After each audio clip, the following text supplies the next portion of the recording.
নমস্কার। মেঘ বলতে আপত্তি কি? কবি জয় গোস্বামী। মেঘ বলতে আপত্তি কি? বেশ, বলতে পারি। ছাদের উপর মেঘ দাঁড়াতো ফুল পিসিমার বাড়ি। গ্রীষ্ম ছুটি চলছে তখন। তখন মানে কবে? আমার যদি 14, মেঘের 16-17 হবে। ছাদ থেকে হাত ছানি দিত, ক্যারাম খেলবি আয়। সারা দুপুর কাহাতো কার ক্যারাম খেলা যায়। সেই জন্যেই জোচ্চুরি হয়। হ্যাঁ, জোচ্চুরি হতো। আমার যদি 14, মেঘের 15-16 মতো।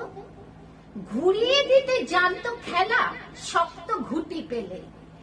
জায়গা মতো সরিয়ে নিত আঙ্গুল দিয়ে ঠেলে। শুধু আঙ্গুল।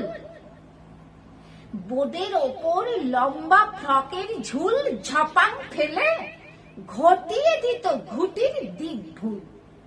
এই এখানে না ওখানে, এইটা না ওইটা। ঝাঁপিয়ে পড়ে ছিনিয়ে নিল ঘুটির বাক্সটা। ঘুটিরও সেই প্রথম মরণ। প্রথম মরা মানে বুঝবে শুধু তারাই যারা ক্যারাম খেলা জানে।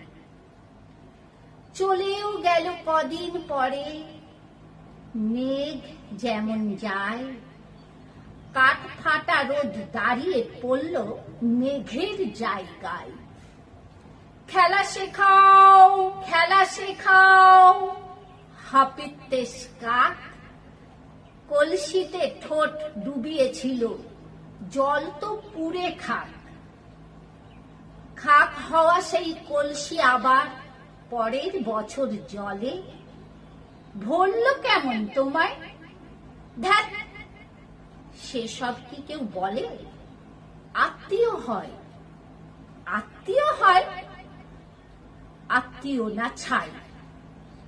সত্যি করে বলো এবার, সব জানতে চাই। 2-1 ক্লাসের বয়স বেশি। গ্রীষ্ম ছুটি হলে ঘুরেও গেছে কয়েক বছর। এই জানে সকলে।